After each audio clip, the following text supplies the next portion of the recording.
Hello guys, welcome once again. Okay, good morning everyone.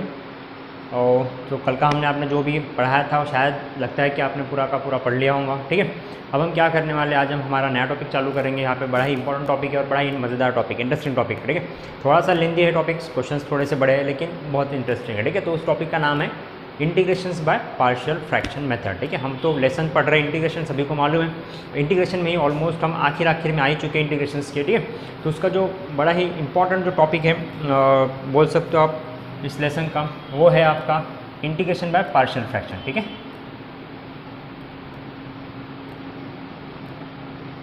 Integration by partial fraction method.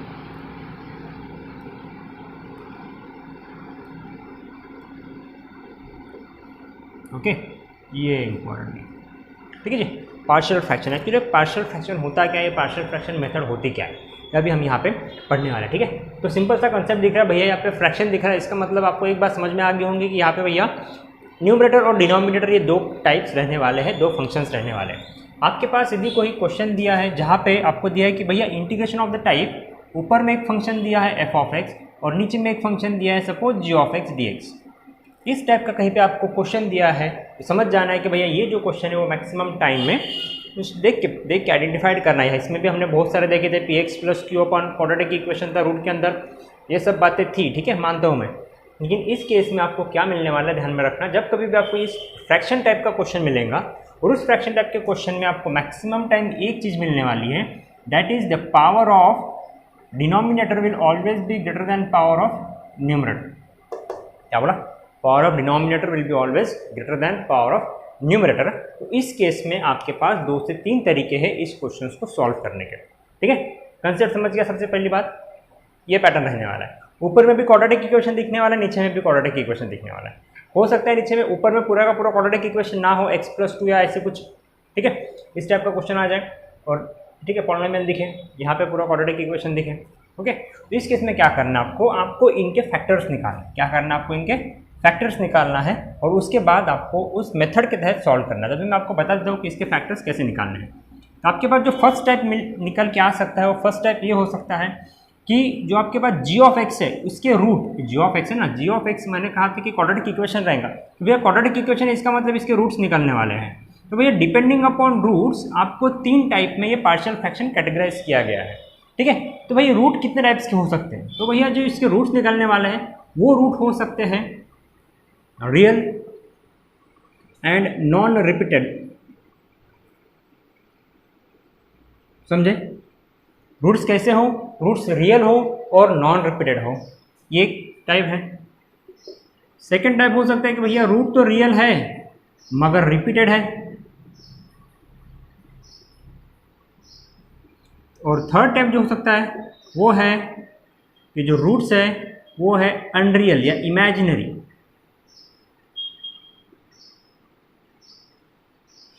क्या है? Imaginary. Non repeated बोल सकते हैं या डिस्टिंक्ट रूट बोल सकते हैं, नॉन रिपीटेड या distinct. Real and repeated, imaginary root एक नेक्स्ट आपके पास टाइप मिलने वाला है। तो आपको जब कोई भी क्वाड्रेटिक इक्वेशन सॉल्व करोगे तो भैया उसके जो रूट्स मिलने वाले वो आपको 3 तरीके के मिलने वाले हैं। अब 3 तरीके के रूट कैसे हो सकते हैं इनके एग्जाम्पल्स मैं वहाँ पे लिख देता हूँ। ठीक है, तो भैया जो 3 तरीके के रूट्स रहेंगे उनके एग्जाम्पल्स देखो।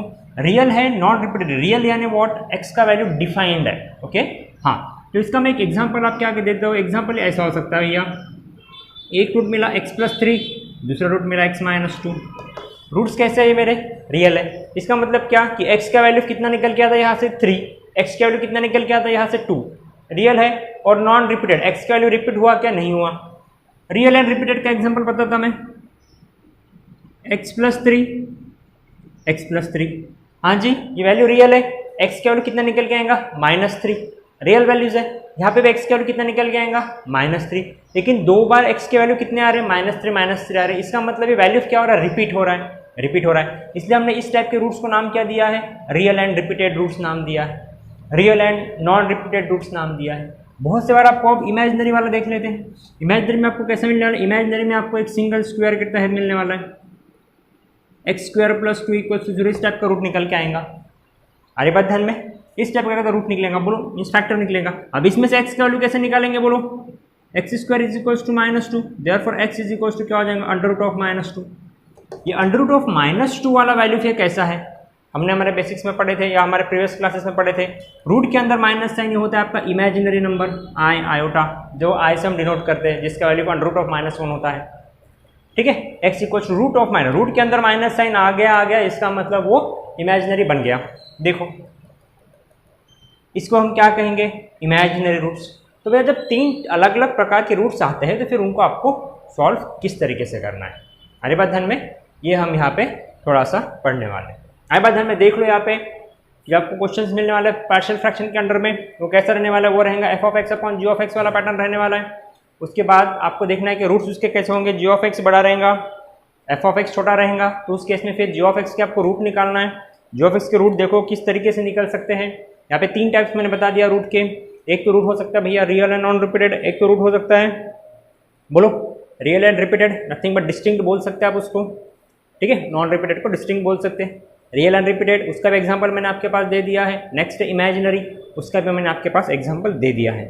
जब इस टाइप के कुछ क्वेश्चंस आपके पास आते हैं उस वक्त इनको सॉल्व कैसे करना, ये हम अभी यहाँ पे देखने वाले हैं। ठीक है, समझ गया, ठीक है। अभी हम देखते हैं कि इसको सॉल्व कैसे करते हैं। यदि आपके पास ये डिस्टिंक्ट टाइप के रूट्स आ रहे हैं, इस केस में ध्यान में रखना है, इस केस में ध्यान में रखना है।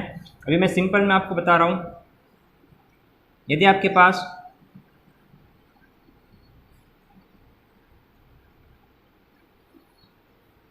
सेपरेट रिप्रेजेंट करना, मैं सिंपल में एग्जांपल दे रहा हूँ, ऊपर में 1 लिख रहा हूँ मैं, जो यहाँ पे एग्जांपल देना वही एग्जांपल मैं यहाँ पे लेता हूँ। ये x + 3 1 हो गया, x - 2 1 हो गया। अब जब मैं इसको रिप्रेजेंट करूँगा ना, इसको रिप्रेजेंट करते समय देखो रूट अलग अलग है, डिस्टिंक्ट है और रियल भी है। मुझे रिप्रेजेंट करते समय उसको रिप्रेजेंट करना पड़ेगा capital A means 1 constant upon ये प्लस अनदर कॉन्स्टेंट अपॉन ये, इस तरीके से आपको इसको रिप्रेजेंट करना है। आगे पर ध्यान में, सपोज यहाँ पे 3 होते, x + 3, x - 2, x + 1, 3 रियल और डिस्टिंक्ट होते। एग्जाम्पल मैं बता ही देता हूँ, ऊपर में और इक्वेशन रहेगा, मैं फिलहाल मैं 1 लिख रहा हूँ, रह भी सकता नहीं भी रह सकता, डिपेंड करता है। यदि ये ऐसा होता है कि भैया यहाँ पे चलो x + 3 हो गया, ये x - 2 हो गया, और तीसरा रूट में फिर से x + 1 लिख रहा हूँ। देखो तीनों की तीनों इसमें x की वैल्यू डिस्टिंक्ट है, रिपीट हुए क्या, सेम है क्या, नहीं है, अलग अलग है और रियल है। इस केस में मैं इसको कैसे रिप्रेजेंट करूंगा, मैं रिप्रेजेंट करूंगा a upon a value plus b upon ये प्लस c अपॉन ये। आई बात ध्यान में। अब इस तरीके से जब रियल और डिस्टिंक्ट वैल्यूज आते हैं, इस तरीके से आप उसको रिप्रेजेंट कर सकते हैं। दिख रहा है सबको, हाँ। फर्स्ट पार्ट को हम डिस्टिंग्विश किया। जब यहाँ पे रियल और रिपीटेड आते हैं तो उस वक्त क्या करना है देख लो, इमेजिनरी का उतना ये नहीं है, रियल और रिपीटेड और रियल और नॉन रिपीटेड आपको ज़्यादा मिलने वाले। अब जब रिपीटेड की बात आएंगी तो देखो मैं सिंपल लिख रहा हूँ 1 अपॉन x + 3 x + 3 इस टाइप का है।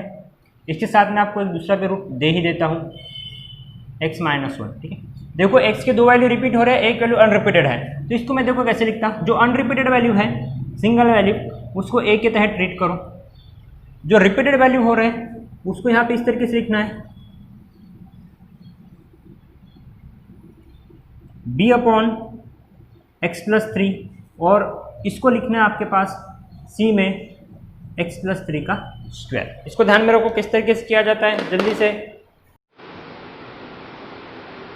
हाँ, तो फिर देख लिया आपने यहाँ पे क्या, ये रूट्स कैसे देखो x + 3 x + 3 कैसे रूट्स है, रिपीटेड रूट्स है एज वेल एज रियल है। तो जब ऐसा कुछ अपीयर होता है तो उस केस में ध्यान में रखना है b अपॉन x + 3 जो रिपीटेड है उसका सिंगल पैटर्न, और c अपॉन x + 3 का स्क्वायर, ये इस तरीके से रिप्रेजेंट करना है। बड़ा ही इंपॉर्टेंट है, इसको ध्यान में रखना है, कंफ्यूज नहीं होना है।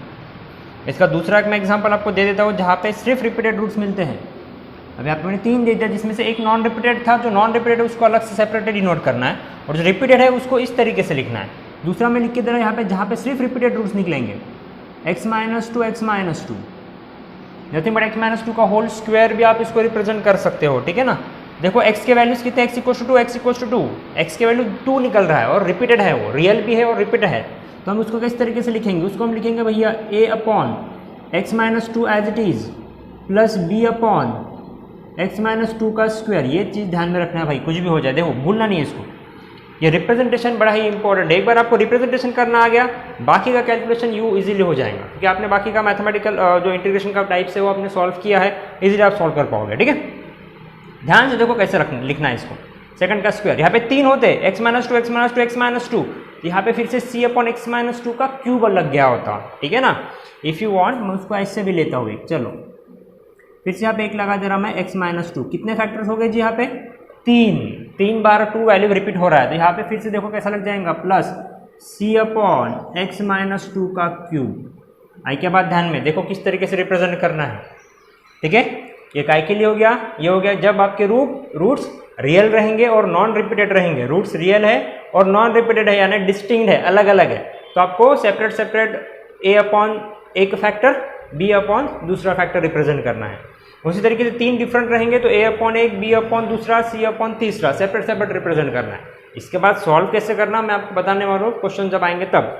जस्ट हम बता रहे हैं कि आपको रिप्रेजेंट कैसे करना है, कब, जब आपका डिनोमिनेटर का जो पावर है, ये जो पॉलिनोमियल आपको दिखने वाला g ऑफ x, इसका पावर न्यूमरेटर में जो पॉलिनोमियल रहेगा उसके पावर से बड़ा रहेगा। न्यूमरेटर छोटा, डिनोमिनेटर बड़ा, उस केस में आपको ये 3 पैटर्न्स मिलेंगे। केस में करना क्या है, तो g of x nothing but आपको जो डिनोमिनेटर है उसके आपको फैक्टर्स निकालने हैं, रूट्स निकालने हैं। फिर वो रूट्स कैसे होते हैं, 3 टाइप्स के रूट्स निकल के आ सकते हैं, और उन 3 टाइप के रूट में से हमें ये 3 डिफरेंट सॉल्यूशंस निकल के आते हैं। ठीक है, 2 मैंने एक्सप्लेन कर दिया। इमेजिनरी का भी बड़ा ही सिंपल, इमेजिनरी में भी कुछ ऐसा ज़्यादा बड़ा नहीं है, मैं आपको जस्ट लिखा के देता, इतना समझ गया सबको।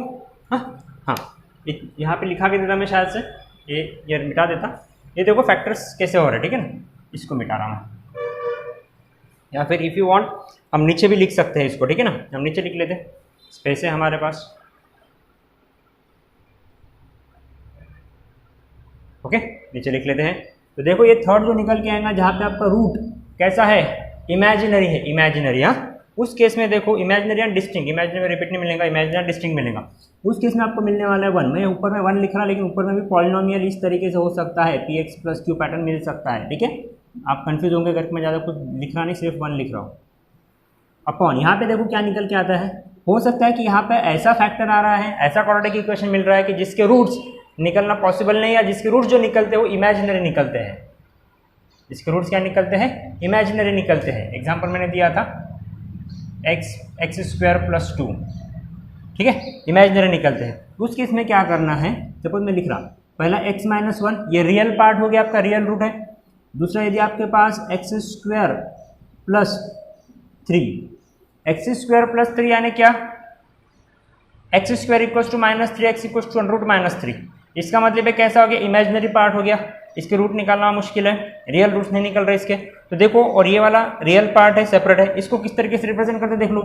जो रियल पार्ट है उसको एज इट इज लिख लो भैया पहले, और जो इमेजिनरी वाला पार्ट है ना, इमेजिनरी, उसको देखो कैसे लिखना है। उसको लिखते समय ऐसा लिखना है, bx plus c as a whole single, bx plus c as a whole single divided by, जिसके फैक्टर्स नहीं निकलते हैं उसको एज इट इज लिखना है, आपको रिप्रेजेंट करना है। वो चाहे फिर क्वाड्रेटिक इक्वेशन रहने दो या फिर इस टाइप का रूट रहने दो।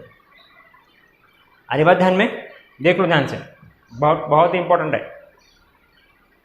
जो रियल है और डिस्टिंक्ट है उसको भैया a upon as it is लिख लो, लेकिन जिसके फैक्टर नहीं निकल रहे, जो इमेजिनरी टाइप में आ रहा है, क्वाड्रेटिक इक्वेशन हो सकता है यहाँ पे, या फिर इस टाइप का फैक्टर हो सकता है, ठीक है ना, तो उसको रिप्रेजेंट करते समय ध्यान में रखना है कैसे रिप्रेजेंट करना है। bx plus c as a whole single, यहाँ पे देखो b सेपरेट लिखा था, c सेपरेट था, a b c सब सेपरेट थे। इस केस में जहाँ पे आपको रूट्स इमेजिनरी निकल रहे हैं या फिर उसके फैक्टर्स नहीं निकल रहे हैं, उस केस में जिसके फैक्टर्स नहीं निकल रहे उस क्वाड्रेटिक इक्वेशन को लिखना है काय के नीचे, bx plus c as a whole single लिखना है, होल डिवाइडेड बाय वो क्वाड्रेटिक इक्वेशन आपको लिख देना है, या फिर वो पॉलिनोमियल आपको लिखना है, ठीक है, जिसके फैक्टर्स इजीली अवेलेबल नहीं है, जिसके फैक्टर्स रियल नहीं है। आई बात ध्यान में, इस तरीके से रिप्रेजेंट करना है। तो मैंने आपको ये 3 ways of representing the roots when they are real and non repeated या distinct, real and repeated and imaginary, ठीक है, मैंने 3 आपको एग्जाम्पल लेके बता दिया है। आई बात ध्यान में, जब हम इसके क्वेश्चन सॉल्व करेंगे तो इसके आगे का प्रोसेस किस तरीके से सॉल्व करता है, ए बी सी के वैल्यू कैसे निकालते हैं, फिर उनका इंटीग्रेशन कैसे निकाला जाता है, ये सब मैं आपको बताने वाला हूँ। फिलहाल इंपॉर्टेंट पॉइंट क्या है कि gx का डिनोमिनेटर का पावर यदि बड़ा है, x का पावर हाईएस्ट कोएफिशिएंट, उस केस में आपको क्या करना है, तो 3 टाइप्स में निकलेंगे क्वाड्रेटिक इक्वेशन को सॉल्व करना है, पॉलिनोमियल को सॉल्व करना है। सॉल्व करने पे आपको 3 पैटर्न्स निकल के आने वाले, 3 पैटर्न में से आइडेंटिफाइड करना है कि जो क्वेश्चन है वो 3 में से किसको बिलोंग करता है, और फिर उस क्वेश्चन को इस फॉर्मेट में रिप्रेजेंट करना है, आई बात ध्यान में, रिप्रेजेंट करके फिर उसके आंसर्स निकालना है। समझे? ये सिंपल कंसेप्ट। अब दूसरा कंसेप्ट क्या हो सकता है, मैंने क्या कहा, ये वाला आपका एक पार्ट हो गया कि जहाँ पे g ऑफ x का वैल्यू मीन्स डिनोमिनेटर का वैल्यू ग्रेटर देन न्यूमरेटर होता है। सेकंड पार्ट आता है इसमें जहाँ पे आपके पास आपके न्यूमरेटर का वैल्यू आपके डिनोमिनेटर के वैल्यू से बड़ा हो, nothing but highest power g of x का 2 हो, f ऑफ x का हाईएस्ट पावर 3 हो, जहाँ पे न्यूमरेटर का वैल्यू डिनोमिनेटर के वैल्यू से बड़ा है। वैल्यू इन द सेंस जो पॉलिनोमियल है, ठीक है ना, उसका डिग्री जो है वो बड़ा है। इस केस में क्या करना है, इस केस में हमें एक्चुअल डिवीजन परफॉर्म करना है। एक्चुअल डिवीजन हमने इसके प्रीवियस में भी हमने बहुत बार पढ़ा है, जहाँ पे एक्चुअल डिवीजन का मतलब क्या होता है तो हम देखा होगा आपने कि आप इस तरीके से रिप्रेजेंट करते हैं, अंदर में आप f ऑफ x लिखते हो, बाहर में आप g ऑफ x लिखते हो और इसका फिर एक्चुअल कैलकुलेशन करते हो। फिर जब इसको रिप्रेजेंट करते समय आप q plus R by D के फॉर्म में रिप्रेजेंट करते हो। ये बातें हमने हमारे प्रीवियस क्लासेस में जहाँ पे इस टाइप के क्वेश्चन आए थे वहाँ पे हमने पढ़ा था। जब कभी भी आपको फ्रैक्शन दिखाई देता है तो फ्रैक्शन में 2 चांसेस हो सकते हैं। पहला चांस डिनोमिनेटर बड़ा, दूसरा चांस न्यूमरेटर बड़ा। डिनोमिनेटर का पावर बड़ा है तो आपके पास फैक्टर निकाल के 3 टाइप्स में आपको सॉर्ट आउट करना है।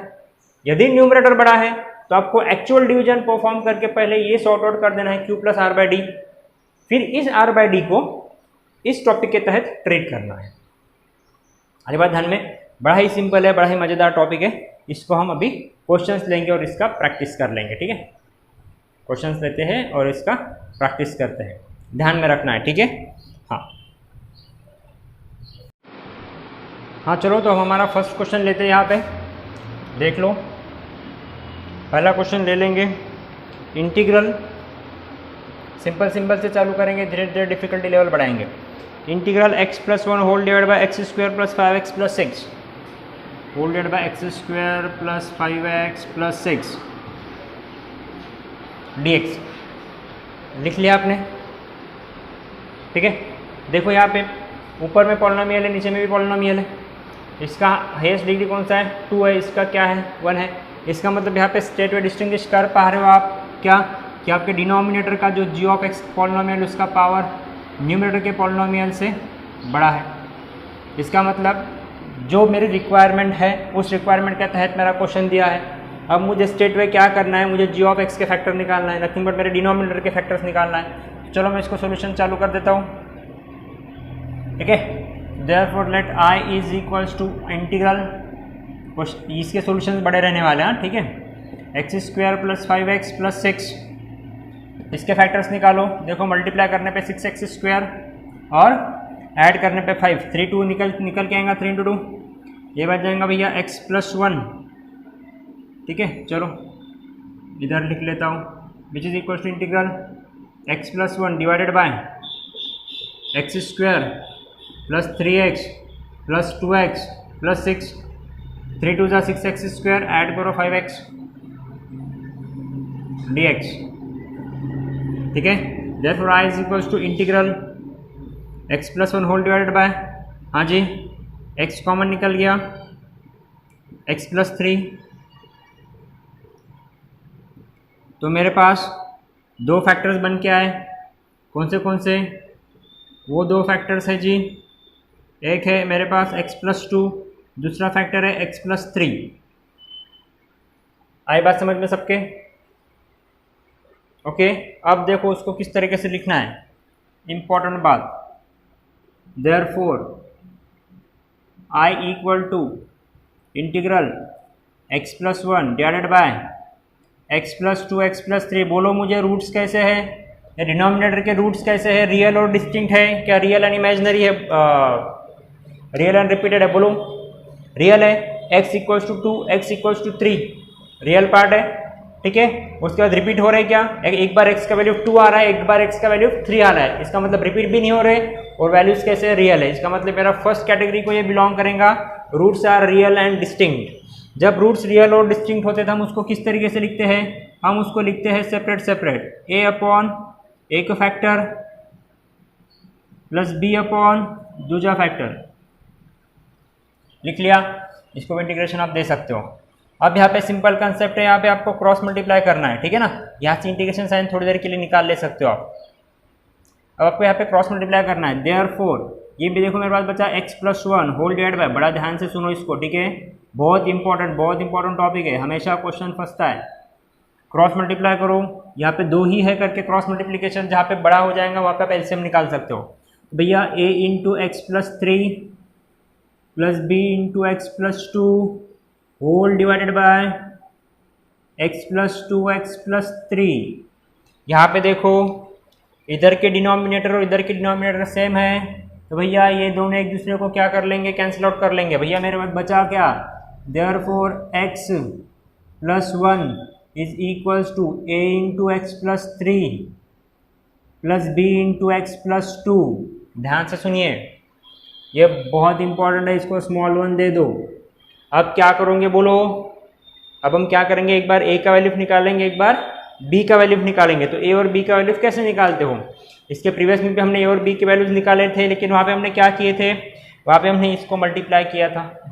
आज बात इसमें पता है ना, a into d dx of denominator plus b वाला पैटर्न था, कल ही शायद से हमने हमारे प्रीवियस क्लास में लिया था। लेकिन इसको जब आप सॉल्व करोगे तो इसको वैसा नहीं करना है, इसको थोड़ा सा अलग तरीके से सॉल्व करना है। ध्यान में रखो, आपको यदि एक यहाँ पे दो वेरिएबल है ना, दो अननोन है, तो दो अननोन निकालना पॉसिबल नहीं है।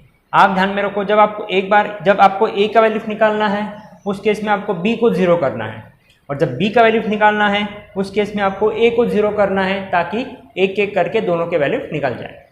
अब आप बोलोगे कि सर यदि मुझे सबसे पहले a का वैल्यू निकालना है तो मुझे b को 0 करना पड़ेगा, तो b को 0 हम कैसा करेंगे, सिंपल सा कंसेप्ट है। बोलो मुझे यहाँ पे यदि मुझे इस टर्म को 0 करना है, इस टर्म को 0 करना है तो मुझे क्या करना पड़ेगा, यदि मुझे b को 0 करना है, इसका मतलब मुझे b को 0 से यदि मैं मल्टीप्लाई करता हूं तो क्या बन जाएगा मेरा answer, b into 0 is equal to 0, मेरा b 0 बन जाएगा। b को 0 करना है इसका मतलब, ठीक है ना। तो मैं देखो भैया b तो कांस्टेंट है, b को तो मैं कुछ वैल्यू सब्स्टिट्यूट कर नहीं सकता।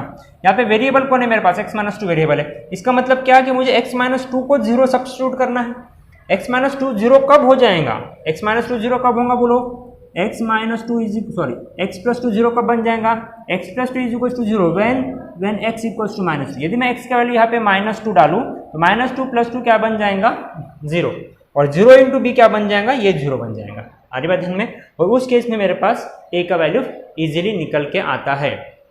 समझे क्या, इतना बड़ा सिंपल सा कंसेप्ट है। ओके हाँ, तो वही करना है। अब हम धीरे धीरे यहाँ पे चालू करेंगे, ध्यान में रखना आपको कि इसको किस तरीके से सॉल्व किया जाता है। ओके यहाँ पे देखो, एक बार मैं करूँगा पुट, एक बार मुझे b को 0 करना है, तो मैं क्या b को 0 यानी क्या, x plus 2 is equals to 0 implies x equals to -2। x को क्या पुट करना है, -2 पुट करना है। अब x को -2 कहाँ पुट करोगे, इस इक्वेशन में थ्रू आउट x को -2 पुट करो, तो देखो क्या बन के आएगा, x को -2 plus 1 is equals to a into -2 plus 3 plus b into, भैया ये तो 0, क्यों 0, x प्लस 2 को मैंने क्या पुट किया 0, नहीं करना है तो x का वैल्यू -2 डालो, -2 प्लस 2 0। ओके हाँ ठीक है, तो भैया इसके वैल्यू क्या बन जाएगा, -2 plus 1, -1 is equals to a into -2 plus 3 1 plus 0।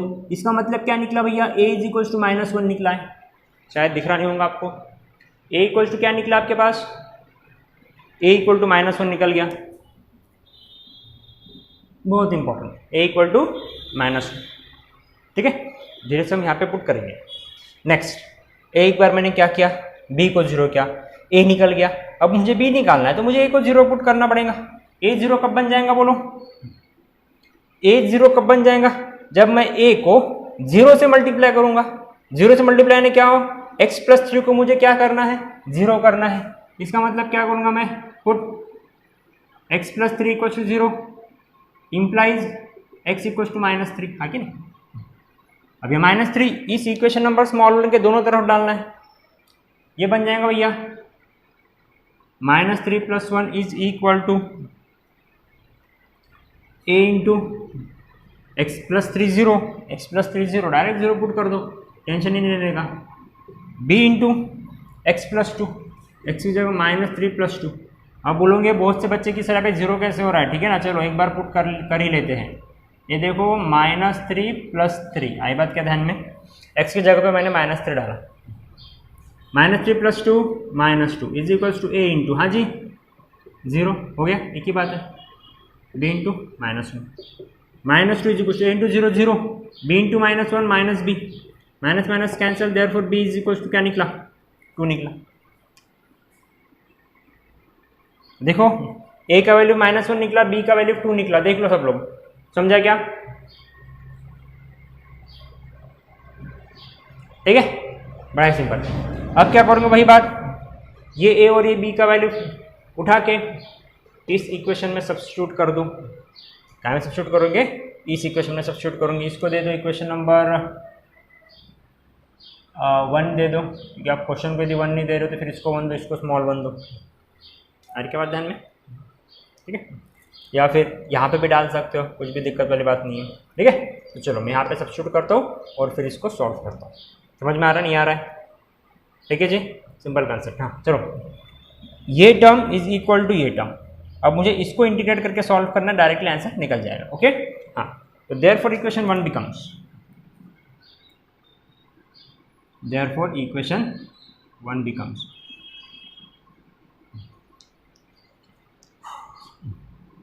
I is equals to, अब मैं ये वाला पार्ट नहीं लगाऊंगा क्योंकि this part is equivalence to this part, अब मैं डायरेक्ट इसको इंटीग्रेट करूंगा, I equal to integral a upon x plus 2 dx plus integral b upon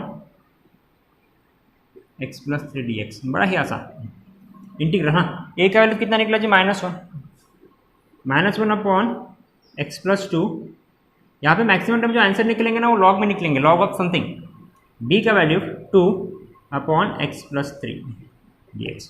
अब ध्यान में रखना ये integration of minus bar, integration of 1 upon x, integral 1 upon x क्या होता है, log x होता है, log x, x कौन है, x प्लस 2, ये माइनस साइन बाहर तो भैया माइनस, प्लस 2 बाहर, इंटीग्रल 1 अपॉन फिर से x, ये भी निकलेगा log ऑफ x प्लस 3 और a प्लस c, आई बात ध्यान में, ये 1 है -1, 1 है -1, ये मैं ऐसा लिखता ना, log of x plus 2 to the power -1 plus log of x plus 3 का स्क्वायर प्लस c, आई बात ध्यान में, आई का वैल्यू ये भी चलेगा, ये भी चलेगा, ठीक है। अब यहाँ पे log a plus log b, log a by b भी हो सकता है, या फिर आप इतना ही रखते हो तो भी सफिशिएंट है, ठीक है। चेक करो सबको दिख रहा है क्या, ठीक है, बड़ा ही आसान है, देख लो सब लोग एक बार अच्छे से, निकल गया सबका आंसर, ओके। हाँ ये ऐसा रखने की ज़रूरत नहीं एक्चुअली, ये वाला आपका बेस्ट रहेगा ऐसा, ठीक है ना, उचित नहीं होगा एक्चुअली, तो यही आपका फाइनल आंसर हो जाना चाहिए आएगा, ठीक है। इसमें ध्यान में रखना इस पैटर्न के अंदर में जो भी आंसर्स आपके निकलेंगे वो आंसर मैक्सिमम लॉग ऑफ ये रहेंगे। और मैं आपको और एक यहाँ पे ट्रिक बताना चाहता हूँ, ध्यान में रखना है, जब कभी भी आप इंटीग्रेट कर रहे हो 1 अपॉन एक्स, फिर चाहे वो x कितना भी बड़ा क्यों ना रहने दो, x कितना भी बड़ा क्यों ना रहने दो, उसका पावर सिर्फ सिंगल x होना, उसका पावर स्क्वायर फियर कुछ नहीं होना, सिंगल x। तो भैया इसका फिर x plus 2, x minus 2, x plus 3, ठीक है ना, ये सब बातें रहेंगी, तो इसका आंसर सिंपल में log x निकल के आएगा, ठीक है। सेकंड ट्रिक क्या है, यदि आपके पास ये पैटर्न मिलता है 1 अपॉन नीचे में ये स्क्वायर वाला पैटर्न मिलता है, सिंगल स्क्वायर वाला, सिंगल स्क्वायर सिर्फ x टू स्क्वायर है, तो सबको मालूम है क्या करना है, ऊपर जाके -1 + 1 करके वो सॉल्व करना है, ठीक है ना। थर्ड पैटर्न यहाँ पे मिलता है, जब यहाँ पे आपके पास x प्लस इस टाइप का उस पैटर्न मिलता है, सिंगल x को स्क्वायर और उसके आगे में समथिंग, चलो यहाँ पे लिख भी देता मैं, x plus minus a b कुछ भी, इसका आंसर ये निकल के आता है log of x plus minus a, जो भी है, स्क्वायर नहीं होना, यहाँ पे देखो सिर्फ x को स्क्वायर है, होल स्क्वायर नहीं है, सिर्फ x को स्क्वायर है, तो यहाँ पे हमेशा आपके पास sine inverse, tan inverse, cot inverse, ये वाले पैटर्न निकलेंगे, इंटीग्रल 1 अपॉन, ठीक है ना, 1 + x स्क्वायर का पैटर्न है, टैन इनवर्स का पैटर्न है, आने बात ध्यान में रखना है। और जब कभी आपको स्क्वायर होल में आपको यदि स्क्वायर मिलता है, होल में स्क्वायर मिलता है, एक्स प्लस माइनस ए का होल स्क्वायर मिलता है। तो उस केस में आपको ऊपर लेके जाके जो भी पैटर्न ना -2 + 1 वाला पैटर्न वो सॉल्व करना। तो इसमें ध्यान में रखना है, कंफ्यूज होना नहीं है। सिंगल एक्स दिख रहा है, सिंगल एक्स, इसका मतलब log x वाला पैटर्न लगेगा। ठीक है, चलो सॉल्व करो इसको फटाक से। हाँ जी, वो हो गया। चलो अभी नेक्स्ट क्वेश्चन लेते हैं। और जो सेकंड क्वेश्चन रहेगा वो क्या होना चाहिए देख लो ज़रा सा। ठीक है, सेकंड क्वेश्चन x² + 2 हम लिख लेते हैं। यहाँ पे सेकंड क्वेश्चन है मेरा, integral of x² + 2 whole divided by x - 1 x + 2 x + 3। चलो यहाँ पे डायरेक्टली आपको फैक्टरी दिया है, x - 1 x + 2 x + 3 direct factors दिए हैं। इसको ये तो टेंशन वाली बात ही नहीं रही आपकी कि भैया इसके फैक्टर्स निकालो, है कि नहीं, डायरेक्ट फैक्टर्स दिए, ये और इजी बन गया आपके लिए। लेकिन यहाँ पे 3 है, इसलिए क्या करना पड़ेगा, रूट्स कैसे देख लो, x की वैल्यू कैसे, x = 1 x = -2 x = -3, पता है ना सबको, फैक्टर्स ऐसे दिया है = 0, फिर x की वैल्यू निकालते हैं। x की वैल्यू क्या क्या निकले, एक बार x का वैल्यू निकला 1, x का वैल्यू 2, x = -3, ये निकले हमारे पास 3 वैल्यू।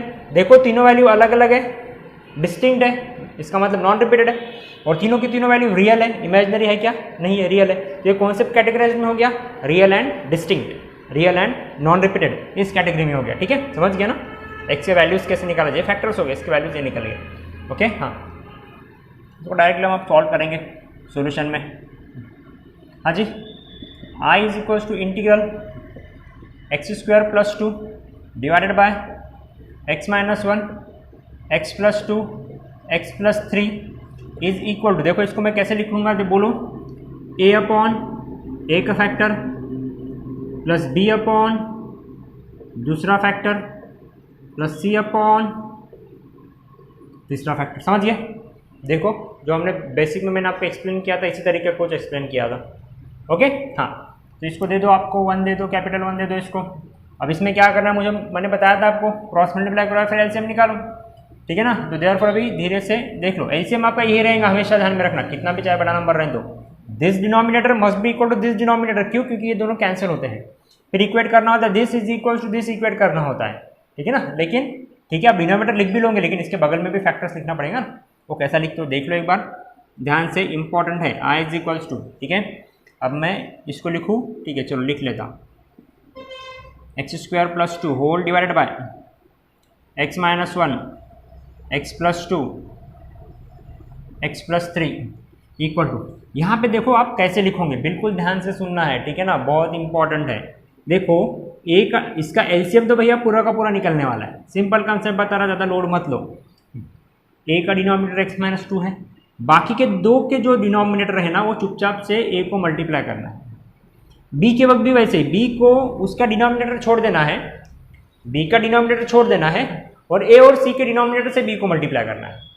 सी के वक्त भी वैसे ही है, सी का डिनोमिनेटर कौन है, x + 3, इसको छोड़ देना, लेकिन जो बाकी के जो बचे हुए डिनोमिनेटर से ए का और बी का, उसके दोनों डिनोमिनेटर से सी को मल्टीप्लाई करना।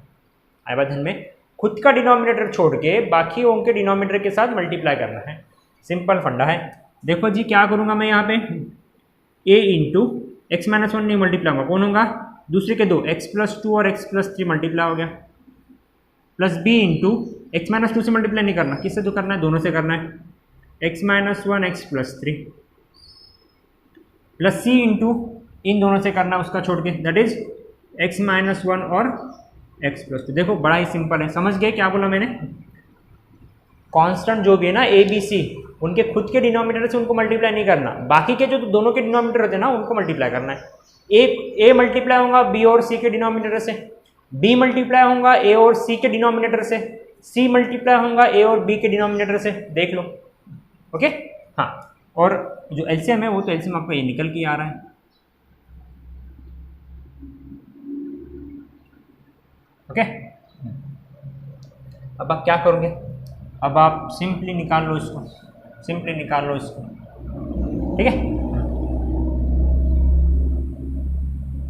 हाँ, अब क्या करना है, सबको मालूम है, यहाँ पे देखो a b c 3 है, तो मुझे एक साथ 2 को 0 करना पड़ेगा। अरे भाई ध्यान में देखो, एक साथ 2 0 होते हैं क्या, और होते ही है हमेशा, ठीक है ना, ध्यान में रखना ये चीज़, कंफ्यूज नहीं होना। बोलोगे सर पहले तो 2 था, बड़ा सिंपल था, अभी तो सर 3 आ गया, कैसा करेंगे, कुछ भी डरने की बात नहीं है, बहुत आसान है। अपने आप एक को 0 पुट करो, अपने आप दूसरा 0 होगा, सिर्फ एक ही बचा रहेगा, ठीक है। कभी कंडीशंस आते हैं कि एक साथ 2 0 नहीं हो रहे तो भी डरने की बात नहीं है, कुछ ना कुछ आंसर निकल ही जाएगा, हमारे पास बहुत सारे रास्ते हैं। ओके, डरना नहीं है सिर्फ। हाँ चलो फिर therefore I is equals to जी, बचा क्या मेरे पास, integral of x square plus 2 d x is equal to integral. अब थोड़ी देर के लिए मैं इंटीग्रेशन निकाल देता है क्योंकि आपको यहाँ पे ए और बी और सी के वैल्यूज निकालना है करके, ठीक है, तो टेंशन नहीं लेना उसमें। हाँ यहाँ पे देखो मेरे पास बचा है अभी भैया a x plus 2 sorry into x plus 3 plus b into x minus 1 x plus 3 plus c into x minus 1 x plus 2। ध्यान में, इसको आप स्मॉल 1 कंसीडर कर सकते हो। ओके जी, हाँ अब ठीक है। अब हम क्या करेंगे, धीरे धीरे एक बार ए का निकालेंगे, बी का और सी का, ऐसा अल्टरनेट करके तीनों के वैल्यूज निकालने वाले हैं, ठीक है। तो यहाँ पे आप कंफ्यूज हो जाएंगे बहुत से बार कि सर फिर चालू कहाँ से करना, ठीक है ना, पहले ए को 0 करना, बी को करना है, सी को करना, आपकी मर्जी, किसको भी 0 कर सकते हो। सिंपल कंसेप्ट है, यहाँ पे 3 फैक्टर्स है, इसका मतलब मुझे x के 3 वैल्यूज निकल रहे हैं। पहला x इक्वल्स टू -1, दूसरा x इक्वल्स टू +1, दूसरा x इक्वल्स टू -2 और तीसरा x इक्वल्स टू -3। एक एक करके वैल्यू पुट कर दो सीधा सीधा इस इक्वेशन में, स्मॉल 1 में, अपने आप जो होना है वो हो जाएगा। चलो मैं वही काम करता हूँ, पुट x इक्वल्स टू, सबसे पहले 1 को 0 कर, पुट x इक्वल्स टू 1 करता। यदि मैं x इक्वल्स टू 1 पुट करूँ तो कौन कौन 0 होते देखो, x इक्वल्स टू 1 को यहाँ पे पुट किया तो कोई कैंसिल हो रहा है क्या, नहीं। x इक्वल्स टू 1 पुट किया तो हाँ जी, यहाँ पे +1 किया तो -1 कैंसिल हो रहा है, एक 0 हो रहा, ठीक है ना। 0 into any term is equals to 0, पूरा का पूरा 0। यहाँ पे भी फिर से वही है, +1 -1 भैया cancel, 0 into any term is equals to 0, mean c और बी 0 बन जाएंगे, एक वैल्यू निकल जाएगा, ठीक है। और जब आप पुट करते हो तो इक्वेशन के दोनों तरफ पुट करना है, आई बात ध्यान में, इक्वेशन के दोनों तरफ पुट करना है। देखो देयरफॉर 1 का square plus 2 is equal to a into 1 + 2 1 + 3 plus b into 1 - 1। जहाँ जहाँ x दिख रहा ना इस इक्वेशन में स्मॉल 1 में, सभी x के जगह पे ये वैल्यू पुट करना है, ठीक है ना, ऐसा छोड़ नहीं देना उसको। प्लस c इंटू 1 - 1 1 + 2, ठीक है। तो देखो 1 का square 1 1 + 2 is equals to a into 2 + 1 3 3 + 1 4 plus b 1 - 1 0 ये 4। अभी मैं स्टार्टिंग के करके पूरा लिख के दे रहा, जैसे जैसे हम आगे बढ़ेंगे डायरेक्टली आपको जो 0 रहा ना सीधा उसको 0 मार दो, एक एक स्टेप आपका रिड्यूस हो जाएगा, ठीक है। हाँ समझ गए, हाँ। जब 2 + 1 कितना होता है 3, ये 3 4 = 12 है, plus 0 into any term 0 0 into any term 0, means क्या निकल के आ रहा है, therefore 12a is equals to 3, therefore a is equals to 3/12 is equals to 1/4। हाँ जी निकला, निकल गया, कौन निकल गया जी, a की वैल्यू निकल गया, कितना निकला 1/4 निकला। अब हम सेकंड टाइम क्या करेंगे, एक बार x इक्वल्स टू 1 किया, second time x equals to -2 करो। मैं आपको शॉर्ट ट्रिक बता रहा, हमारे बात ध्यान में, कंफ्यूज नहीं होना कि किसको 0 करूँ क्या करूँ, बिल्कुल टेंशन नहीं लेना। यहाँ पे जो भी आपको फैक्टर्स दिख रहे हैं चुपचाप से x के वैल्यूज निकाल लो, पता ही चल जाते हैं। यहाँ से आप तो इतने बड़े मैच्योर्ड हो ही गए हो कि आराम से x के वैल्यू से आइडेंटिफाइड कर सकते हो, तो x के वैल्यू एक एक करके यहाँ पे पुट करना चालू कर दो, ठीक है, अपने आप आंसर्स निकल जाएंगे। हाँ जी बन गया, a निकल गया। अभी हमारे पास थोड़ा स्पेस कम है तो इतना नोट डाउन कर दो, इसको मिटा के हम क्या करेंगे फिर से b का वैल्यू पुट करते हैं। ओके हाँ, x इक्वल्स टू 1 क्या, x इक्वल्स टू -2 डालता, x इक्वल्स टू -2 डालता। अरे हाँ एक वैल्यू लिख के नहीं रखा, एक वैल्यू 1/4, हाँ लिख के रख देते यहाँ पे हम लोग,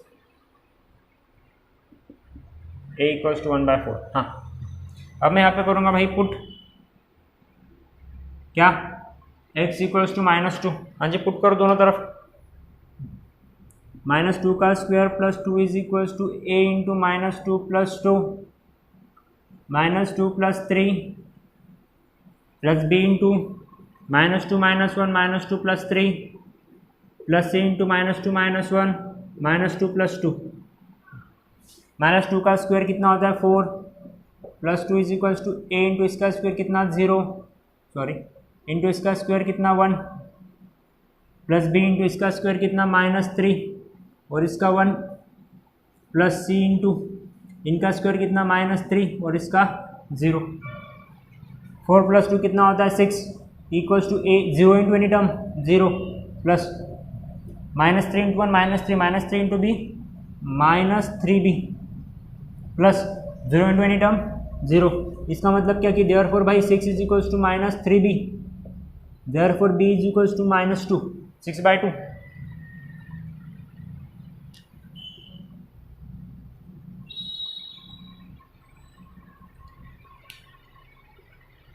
वहाँ पे हमने कुछ गलत किया था क्या? नहीं ना, वहाँ पे 12 12 12 हाँ सही था, ठीक है।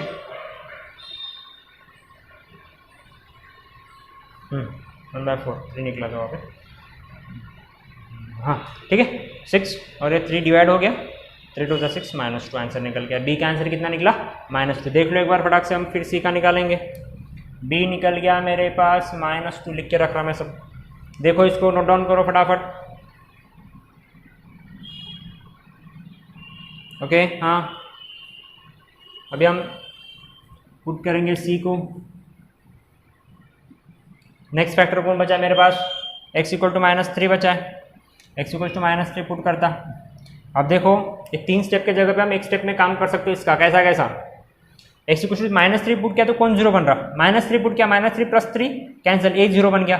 यहाँ पे b 0 बन गया, सिर्फ c बचा है। मैं एक स्टेप में बताता, देखो इसको -3 का स्क्वायर प्लस 2, ये भैया 0, ठीक है, प्लस ये भी भैया 0 प्लस x = -3 पुट करो, c × -3 - 1 -3 + 2, -3 का स्क्वायर 9, 9 + 2 इज इक्वल टू 0 छोड़ दो, c × -4 - 1 कितना बन जाएगा? Minus plus 4 1 4, 4c = 9 10 11, c = 11/4। देखो एकदम शॉर्ट में, उतना बड़ा लिखे क्या हमने नहीं लिखे, एकदम शॉर्ट निकल गया।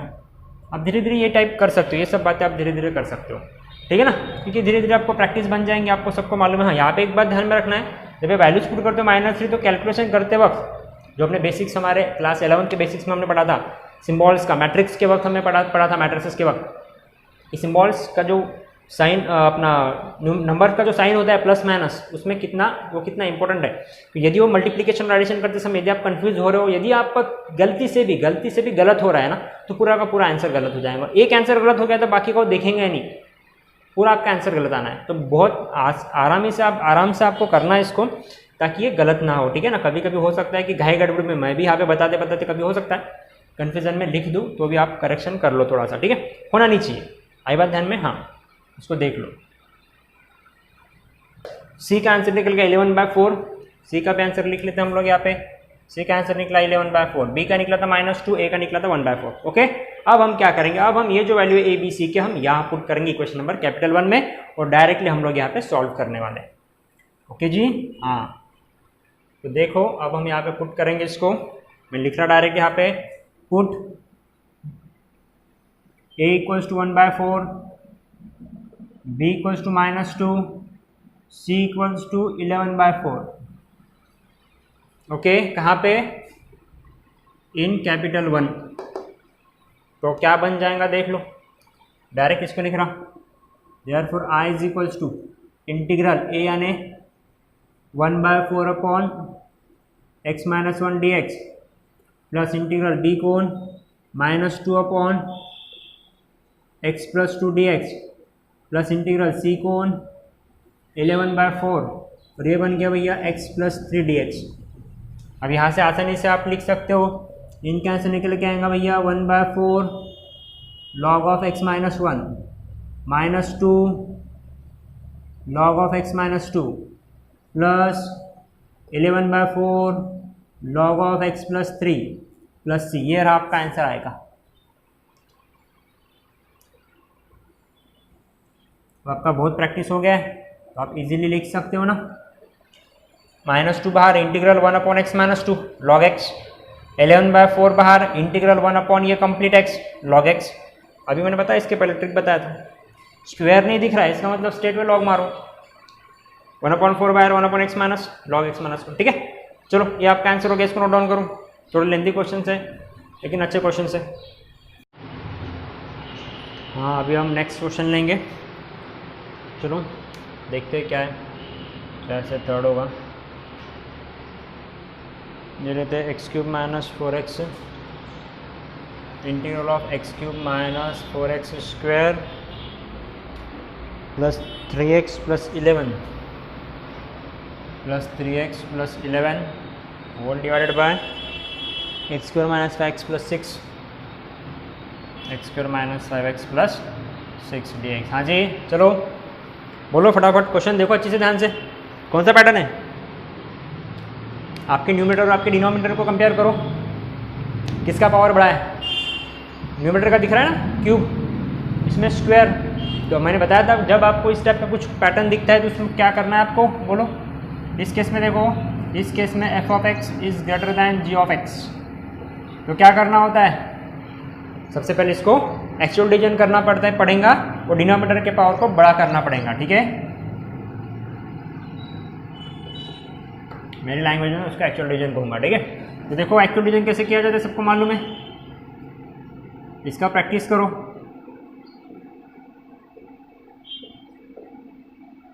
यहाँ पे मेरे पास है x² - 5x + 6, ठीक है।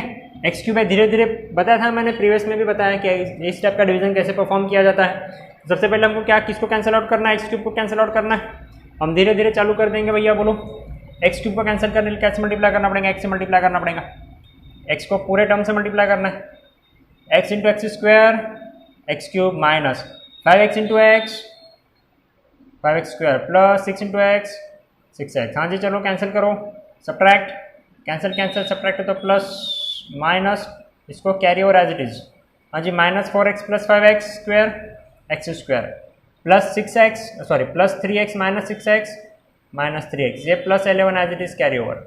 हाँ जी ये देखो अभी x² आ गया, फिर से मुझे एक बार करना पड़ेगा कैंसिल आउट करने के लिए। कैसे करना पड़ेगा? 1 से कर लूँगा, 1 से 1 × x² minus 5x × 1 5x plus 6 × 1 6। चलो कैंसिल आउट करो, सब्ट्रैक्ट, ये प्लस ये माइनस, हाँ -3x + 5x 2x plus 11 - 6 plus 5 है ना, 6 + 5 11।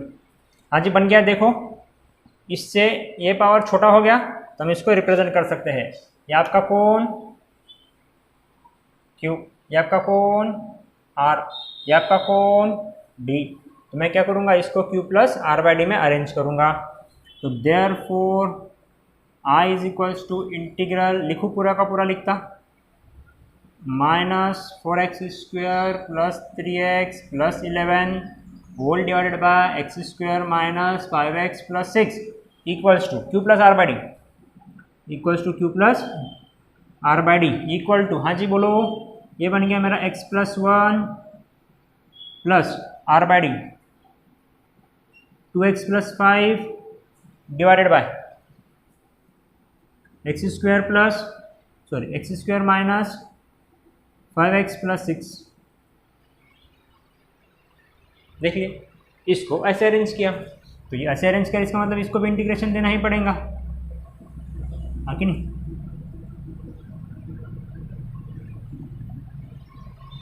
देखो कैसे लिखा है, ध्यान से देखो, कलरफुल बना देते हैं इसको, ओके। इसको भी इंटीग्रेशन लगेगा, मैंने लगाया है, समझ गया क्या? इंटीग्रेशन लगाया यहाँ पे,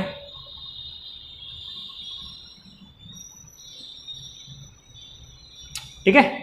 अब क्या करेंगे, अब इसके जगह पे मैं इसको प्लेस करता, इंटीग्रेशन और dx सेपरेट करता। ये भैया सिंगल है, ये तो डायरेक्ट इंटीग्रेट हो जाएगा।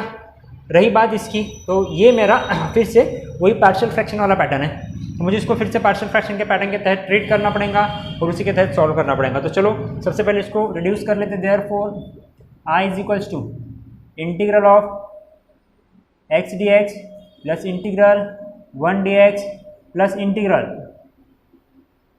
2x plus 5 whole divide by x square minus 5x plus 6 dx। क्या किया रे भाई, मैंने कुछ नहीं किया, separate separate integration, separate separate dx लगा दिया। ठीक है, तो इसको आप 1 दे सकते हैं, तो चलो इसको लिख लेता है। इंटीग्रेशन ऑफ x कितना होता है x square by 2 plus integration of 1 dx कितना होता है x प्लस, इसको सॉल्व करना तो इसको मैं एज इट इज कंसिडर करता है इसको I1। ठीक है, I इक्वल टू, यदि ठीक है इसको नंबर 1 दे देते, या आप ऊपर में कहीं पे 1 दे रहे हो तो भैया इसको नंबर 2 दे दो। अब मैं क्या करूंगा, I1 को कंसिडर करके सॉल्व करूंगा। Considering I1 is equals to, कौन है आपका 2x plus 5 divided by x square minus 5x plus 6। हाँ जी देखो यहाँ पे देखो मेरे डिनोमिनेटर का पावर न्यूमरेटर के पावर से बड़ा है, रेगुलर पैटर्न में आ गया। अब मुझे क्या करना है, डायरेक्ट इसको सॉल्व करना। सॉल्व कैसा करूँगे, तो मेरे डिनोमिनेटर को मैं इसके फैक्टर्स निकालूंगा। मल्टीप्लाई करो 6x स्क्वायर, ऐड करो माइनस 5x, तो क्या निकलेगा -3 माइनस 2। तो देखो इसके factors, therefore I1 is equals to 2x plus 5 divided by x square minus 3x minus 2x plus 6। ये फैक्टर्स कैसे निकालते हैं इसका घर पे आप प्रैक्टिस करो, वे नंबर अलग अलग ये लेके, ठीक है ना। हाँ, इसमें से x कॉमन बचा x माइनस 3, x माइनस 3 इधर लगा दिया -2। इसके फैक्टर्स क्या निकलेंगे बोलो, 2x plus 5 whole divide bye, एक निकला x माइनस 2, दूसरा निकला x माइनस 3। I1 ध्यान में। और फिर से वही बात, इसको कैसे फॉर्म में रिप्रेजेंट करोगे, देखो रूट्स कैसे हैं, real and distinct, x equals to 2, x equals to 3, real है एज वेल एज डिस्टिंक्ट है। तो भाई इसको रिप्रेजेंट किस तरीके से किया जाएगा आप सबको मालूम है, ठीक है। तो ठीक है, इसको चलो यहाँ पे लिख लेता।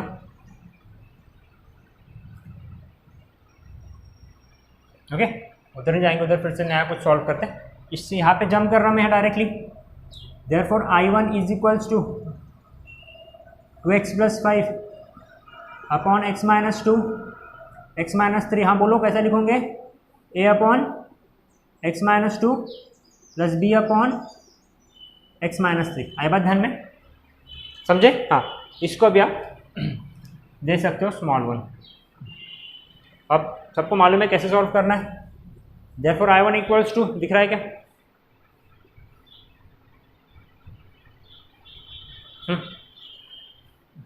डायरेक्ट लिख रहा। I1 is equals to cross multiply capital A, नहीं चलो I1 इज इक्वल्स टू, ये लिख लीजिए ना 2x प्लस 5। अब एक एक स्टेप स्किप कर सकते हो, लेकिन चलो हम यहाँ पे एक्सप्लेन कर देते हैं। आप जब कॉपी में करोगे आप प्रैक्टिस कर लो और धीरे धीरे स्किप करने की कोशिश करो।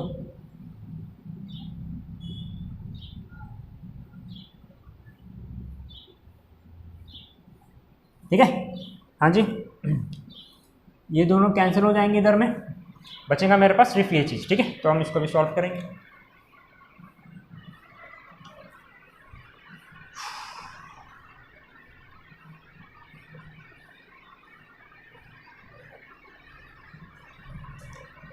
अब सबको समझ गया। अब मैं directly 2x plus 5 equal to equate करूँगा। Therefore 2x plus 5 is equal to a into x minus 3 plus b into x minus 2। सबको मालूम है, एक बार एक को 0, एक बार एक को 0, कैसे करते थे, एक फैक्टर निकाल दो। पुट x इक्वल्स टू 3 डालूंगे तो a 0 हो जाएगा, b निकलेगा। 2 into 3 plus 5 is equals to a into 0 plus b into 3 minus 2। 3 two ज़ा 6 plus 5 is equals to 0 plus b into 1, 6 5 ज़ा 6 plus 5 11 is equals to b। Next क्या put करोगे आप, put x is equals to ये factor 2 into 2 plus 5 is equals to a into 2 minus 3 plus b into 0। 2 two ज़ा 4, 4 plus 5 is equals to -1, a into -1 plus 0, ये 9 is equals to minus a is equals to minus 9। देखो ए का भी value निकल गया, B का भी value निकल गया। बी का वैल्यू निकला 11, ए का वैल्यू निकला -9। अब क्या करोगे, अब इस स्मॉल वन में पुट करना है। इसका आंसर तो भैया लॉग में निकल जाएगा, स्टेट में उठा के कैपिटल वन में पुट करो तो आपका फाइनल आंसर आ जाएगा।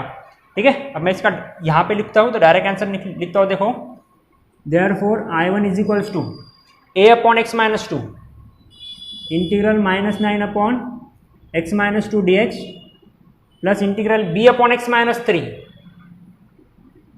11 अपॉन x माइनस 3 dx। हाँ जी, इसके आंसर में डायरेक्ट लिखूँ। हाँ, क्या हो जाएंगे, I1 is equals to -9 log of x minus 2 plus 11 log of x minus 3 plus c। I1 निकल गया, दिख रहा है सबको I1? हाँ जी, दिख रहा है, I1 निकल गया। अभी हम क्या करेंगे, इस I1 को उठा के कैपिटल 1 में पुट कर देंगे, आपका फाइनल आंसर निकल जाएगा। अब मैं क्या कर रहा हूँ, ये I1 डायरेक्टली यहाँ पे सब्स्टिट्यूट कर रहा है, सब लोग देख लो। ठीक है, ये u therefore I is equal to final answer आपका x²/2 plus x plus -9। I1 कौन है, minus of 9 log x minus 2 plus 11 log x minus 3 plus c। Okay, so this is your final answer. देख लो जरा, बड़ा ही आसान था, थोड़ा लेंदी तो था लेकिन आसान भी था। ओके जी, ये वाला मैंने ये ऐसे आ गया स्टेट पे, इस इक्वेशन नंबर 1 में मैंने सब्स्टिट्यूट कर दिया। ठीक है, तो देखो थोड़ा सा बहुत अलग अलग टाइप का डिज़ाइन बना है, वैराइटीज़ ऑफ डिज़ाइन बना है, तो कन्फ्यूज मत होना, जैसे जैसे स्टेप्स है उस तरीके से आपको उसमें सब्स्टिट्यूट करना है। ठीक है, हाँ, ये आपका फाइनल आंसर है। बहुत जोग्राफिकल फिगर्स बने हैं। ठीक है ना, ये इधर मैंने पुट किया। ठीक है, तो ये बच्चों वाले हरकतें दिखेंगी, हम यहाँ से पूरा इसको मिटा दे, अच्छा नहीं दिखता है, आप समझ जाओ। पुटिंग 1। ठीक है, काम खत्म। देख लो, बहुत सिंपल है, दिया था यहाँ पे डिनोमिनेटर का पावर छोटा था, न्यूमरेटर का पावर बड़ा था। एक्चुअल डिवीजन परफॉर्म किया, डिवीजन परफॉर्म करने के बाद जो निकला है उसको q plus are by d form में लिखा। क्वेश्चन था, क्वेश्चन को मैंने q plus are by d form लिखा, नथिंग बट ये वाला आ गया। फिर इसको हमने क्या किया, सेपरेट इंटीग्रेट किया, इंटीग्रेशन के वैल्यूज निकाल लिया। ये जो था ये वाला पैटर्न हमारा इंटीग्रेशन बाय पार्शियल फ्रैक्शन वाला पार्ट था। इसको हमने सेपरेटली I1 कंसिडर करके सॉल्व किया। आपकी मर्जी, यदि आपको I1 कंसिडर करके सॉल्व नहीं करना था तो बगल में आपको इन दोनों को कैरी कर सकते थे इधर में, लेकिन मैं बोला कि कंफ्यूज हो जाएंगे क्योंकि आपको फिर से यहाँ पे A B का वैल्यूज निकालना, ये सब बातें ऐसा लिखना होता है, तो इसलिए बेस्ट ऑप्शन है इसको नंबर डाल दो, इसको I1 लिखो, ये वाला आपका I1 है। ठीक है ना, ये वाला, और भैया इसको अलग से लेके सॉल्व करो। अलग से मैंने I1 कंसिडर किया और उसको अलग से लेके मैंने पूरा का पूरा क्या किया, सॉल्व किया। I1 इज इक्वल्स टू ये, ओके, इंटीग्रल ऑफ, ठीक है, इसको मैंने चालू कर दिया, इसके फैक्टर्स निकाले। ठीक है, फैक्टर्स I1 निकल गया, फिर ये किया, ओके, सेपरेट ए और बी का वैल्यूज निकाला और फिर हमने इसको इस तरीके से सॉल्व किया। ठीक है, अब हम ए और बी का वैल्यू 1 में डालते हैं, पुट इन स्मॉल। चलो, ओके, हाँ, तो नोट डाउन कर लो सब लोग अच्छे से।